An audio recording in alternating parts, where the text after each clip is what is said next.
आप लोगों के साथ ना मैं आज अपनी स्ट्रगल की स्टोरी और अपने इसे कैसे मैं डिस्क्राइब करूँ कि ये हसद है या ईविल आई है या क्या है, मुझे नहीं मालूम।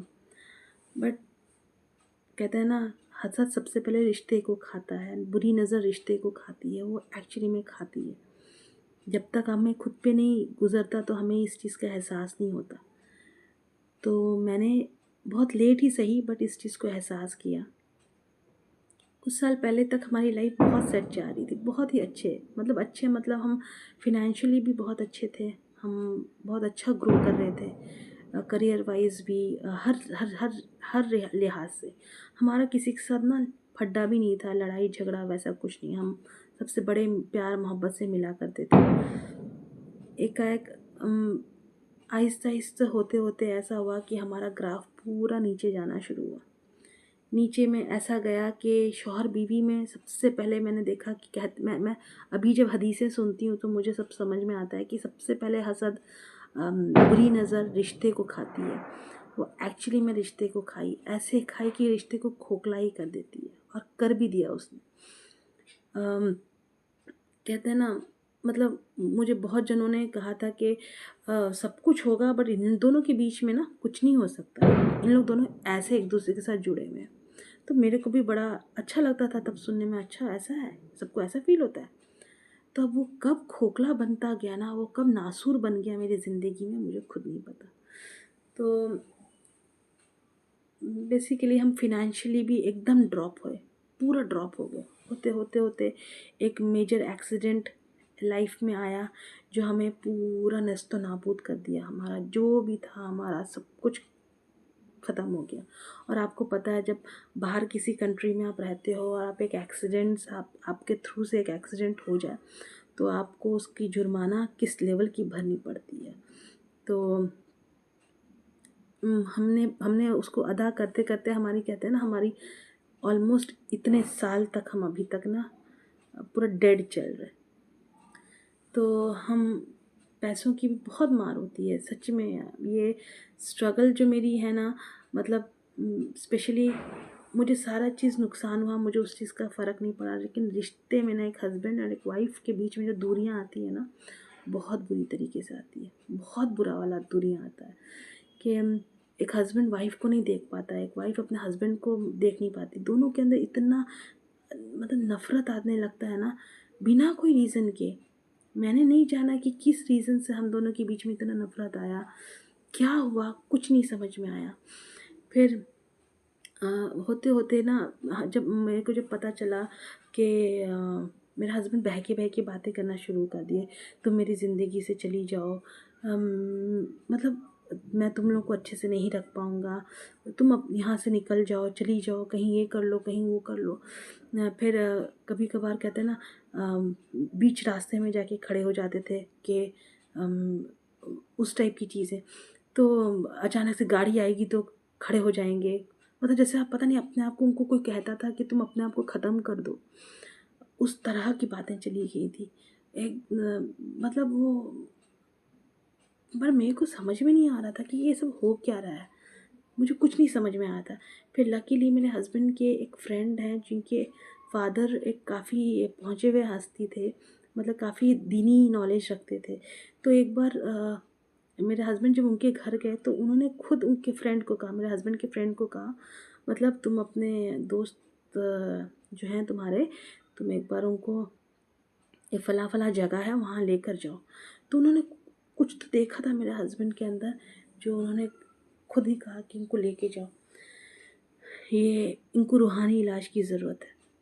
तो आप यकीन नहीं जानेंगे, ऐस मतलब ऐसे ऐसे ऐसी कुछ चीज़ें बोली गई ना, मतलब बोला गया कि इनके ऊपर असरात है चीज़ों का, इनके ऊपर कुछ जादू वगैरह हुआ है, जो इनको ठीक होना बहुत ज़रूरी है, इस टाइप की चीज़ें। तो हम लोग एक्चुअली, ऑनेस्टली मुझे ये सब चीज़ ना कब दिमाग में ही नहीं पल्ले गई, क्योंकि हमारे घर में ऐसा कभी माहौल हुआ नहीं। ये जादू क्या होता है, ये क्या कहते हैं, नज़र क्या होती है, ये सब तो कभी हम लोग गुमान में भी नहीं सोचते थे ऐसा भी कुछ होता है। तो जब ये सब चीज़ बोला गया तो बोले ये असर ऐसा है कि उनके औलादों पे भी आएगा।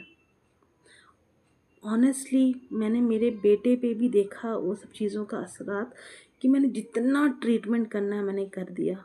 मुझे नहीं मालूम उसके बदन खुद ब खुद, मुझे लगता था कि वो एलर्जी है।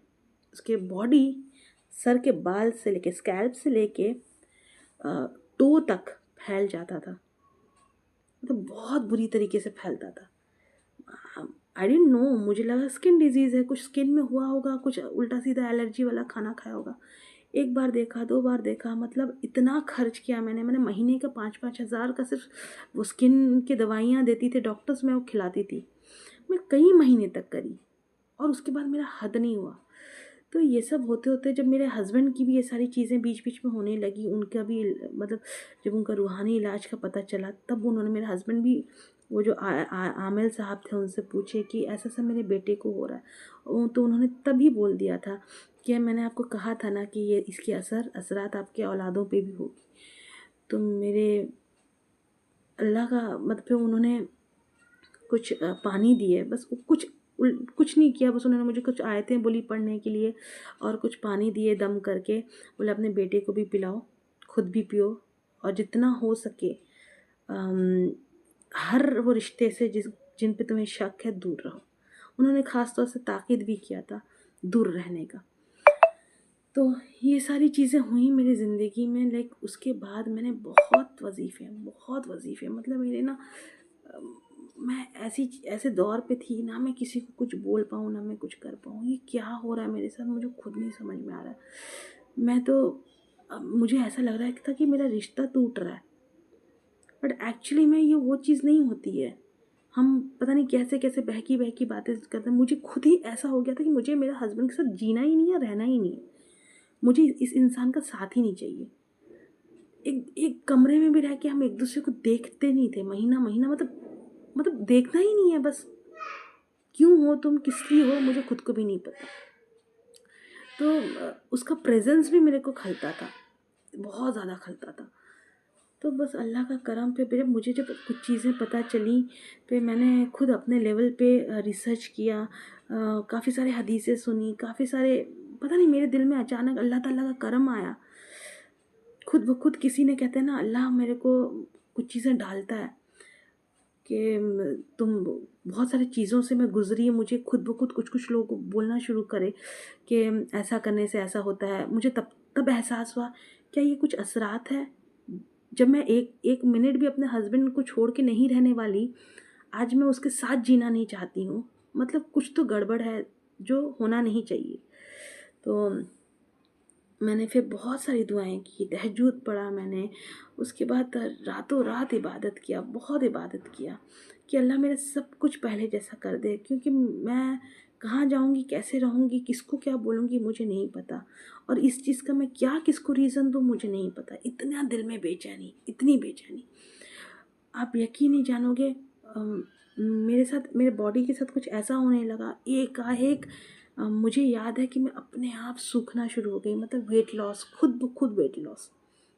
खाती थी, पीती थी, सब होता था, लेकिन वेट लॉस ऐसा होता था, मेरे को नहीं समझ में आया ये क्या हो रहा। मतलब जब मैं मम्मी के पास आई, मम्मी के घर, तो मम्मी मेरे को देख के ही पहचान नहीं पाए कि ये मैं हूँ। इतना मेरे को वेट लॉस होने लगा।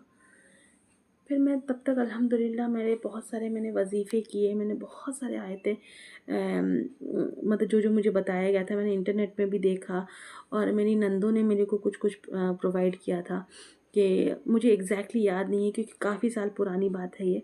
मैंने क्या पढ़ा था मुझे याद नहीं, बस मुझे इतना पढ़ा, मैं रातों रात जग के पढ़ती थी, रातों रात मैंने पढ़ा है। उसके बाद होते-होते अल्लाह का इतना बड़ा करम हुआ कि आज मेरी ज़िंदगी फिर से स्ट्रीमलाइन आई। लेकिन रिश्ते रिश्ते पॉइंट ऑफ व्यू से, रिश्तों के पॉइंट ऑफ व्यू से मेरी ज़िंदगी बेहतर हुई। अपने शौहर से मेरे ताल्लुकात फिर से बेहतर हुए। हम एक-दूसरे को फिर से अंडरस्टैंड करना शुरू करें। क्योंकि कुछ हुआ ही नहीं था हम दोनों के बीच में। ना लड़ाई, ना झगड़ा। आहिस्ते-आहिस्ते बस दूर होने शुरू हो गए। आहिस्ते-आहिस्ते उनकी हर चीज़ मुझे नफ़रत होने लगी, और उनको भी मेरी। ऐसा नहीं कि सिर्फ मेरी तरफ से भी हुआ, उनकी तरफ से भी हुआ सेम चीज़। तो लास्ट में हम दोनों का ऐसा था ना, हम अपना-अपना ज़िंदगी अलग कर लेते हैं। बच्चे का देख लेंगे कैसे, हम बच्चों तक का भी सोचते नहीं थे कि क्या होगा मेरे बच्चे का, कोई नहीं सोचता था। अल्लाह का मैं कहती हूँ ना महर, इतना महर है ना, अल्लाह ने मेरे पर मेरे रिश्ते को टूटते टूटते बचाया। कि कहते हैं ना, जितना बड़ा जादू हो, जितना बड़ा जो नज़र हो, आप अल्लाह के आयतों से उसको शिफा आपको मिल सकती है। तो ये सब जब हो रहा था ना, मेरे हस्बैंड को मतलब जब वो ख्वाब देखते थे ना, अजीबोगरीब ख्वाब, सिर्फ सांप उनको दौड़ाता था। मतलब वो ख्वाब में देखते थे कोई, जहाँ देखते थे सांप, और रास्ते गाड़ी भी चला के जाएं तो उनको सिर्फ सांप ही देखे, जैसे उन पे अटैक करता है। तो हमने फिर इसका ये तर्जुमा, मतलब क्या बोलते हैं उसको, इसका ये निकाला कि क्या बेसिकली सांप क्यों देखा जाता है ख्वाब में ऐसा इतना फ्रीक्वेंटली, ऐसा नहीं कि एक बार देख लिया ऐसा। तो वो बोले वो भी जादू से ही रिलेटेड उन्होंने बताया, दुश्मनी का बताया, सब कुछ बताया। तो फिर हम वो जगह ही बेसिकली छोड़ दिए, छोड़ के एक दूसरी जगह शिफ्ट हो गए। आहिस्ते आहिस्ते चीज़ें स्ट्रीमलाइन हुई, लेकिन फिनेंशियली हम इतने डूब चुके थे, इतने डूब चुके थे। तो अब पता नहीं हम कैसे निकलें, क्या करें। बस अल्लाह से दुआ ये है कि अल्लाह अल्लाह अपनी मेहर बनाए हमारा ज़िंदगी में, फिर से सारी फिनेंशियल पॉइंट ऑफ व्यू से सारी खुशियाँ फिर से लौटें, ज़िंदगी बेहतर हो, ताकि जितने कहते हैं ना, ये यूट्यूब भी एक ज़रिया ही है ताकि मैं कुछ कर पाऊँ अपनी ज़िंदगी में, मेरे शौहर का हेल्प कर पाऊँ, फिर से हमारी ज़िंदगी बैक टू नॉर्मल हो पाए, ये पैसों की परेशानी मेरी ख़त्म हो जाए। अगर सच में ये पैसों की परेशानी ख़त्म नहीं हुई ना, तो मेरी लाइफ किस तरफ जाएगी मुझे खुद नहीं पता। मैं किधर जाऊंगी मुझे खुद नहीं पता, मैं कैसे चीज़ें करूंगी मुझे खुद नहीं पता। बस दुआ करें मेरे लिए, और सही में अपने आप को हमेशा दम करें, तीनों कुल पढ़ पढ़ के फूंक के दम करें, क्योंकि नज़र बहुत गंदी चीज़ है। जिसे होती है वही जानता है कि नज़र कैसी चीज़ होती है। आपकी ज़िंदगी बर्बाद हो जाती है, ज़िंदगी फना हो जाती है। मैंने एक अपना हंसता खेलता घर को बर्बाद होते हुए देखा है, मतलब टूटते हुए देखा है। ऐसा टूटता है ना, जुड़ने में बहुत वक्त लगता है। हम क्योंकि हम एक मुस्लिम हैं, हमारा अकीदा अलग है, हम खुदा की खुदाई पे इतना यकीन करते हैं, तो हम क्या ना उसी की कही हुई चीज़ों पे बहुत मान के आगे बढ़ते भी हैं। तो शायद हमको लगता है कि मुझे पर्सनली फ़ील होता है, मेरा फिर से चीज़ें ट्रैक में आने का रीज़न, मेरे रिश्ता ख़ास तौर से मेरे ट्रैक में आने का रीज़न हमारी अकीदा ही है, अल्लाह का मेहरबानी ही है। तो जो भी जिनके भी लाइफ में इस तरह की परेशानी आए ना, आप कुछ ना करें, सिर्फ सजदे में गिर जाएं, सिर्फ सजदे में गिर जाएं, आप देखेंगे आपकी लाइफ आसान है, लाइफ आसान है। वो आंसू, वो सब कुछ ना आपको आपके आपके गमों को ऐसा धो देता है, धो देता है। मुझे बहुत वक्त लगा, काफ़ी वक्त लगा मेरे रिश्ते संभलने में। खैर करे, सबको आफियत से रखे। प्लीज़ आप लोग मुझे दुआ में, बस दुआ में याद रखें मुझे। शायद आप लोग दुआ मेरे लिए करेंगे ना, तो मेरी सारी परेशानी ख़त्म हो जाएगी। मेरी लाइफ में इतना कुछ है करने को, मैं कैसे एक एक अपने कर्ज़े से निजात पाऊँगी मुझे नहीं मालूम, कैसे मेरे शौहर आगे बढ़ेंगे मुझे नहीं मालूम। मुझे लगा कि यही एक प्लेटफॉर्म है जहाँ पर मैं अपने आप को कुछ तो करके, कुछ एक्स्ट्रा करके, शायद लोगों को मेरा कंटेंट पसंद आए और मैं आगे बढ़ूँ, मैं तरक्की की तरफ जाऊँ। अल्लाह मेरा सारा चीज़ अल्लाह चाहेगा तो एक बार कुन कह देगा, मेरी परेशानी सब ख़त्म हो जाएंगी, सब ख़त्म हो जाएंगी। प्लीज़ मुझे दुआओं में याद रखिए। मैं ज़्यादा कुछ बोलना नहीं चाहती, मैं बहुत ज़्यादा इमोशनल हो जाती हूँ, मेरा दिल एकदम बैठ जाता है। एंजाइटी, ऐसी बुरी तरीके से एंजाइटी होती है ना मुझे, जाके मुझे सीना दर्द होना शुरू हो जाता है मेरा। खैर, मुझे दुआ में याद रखिए, प्लीज़ मेरे लिए दुआ कीजिए, बहुत दुआ कीजिए, बहुत दुआ कीजिए। आप लोगों की दुआओं की मुझे सख्त सख्त ज़रूरत है। अपना ख्याल रखिए। रमज़ान मुबारक। अल्लाह हाफ़िज़।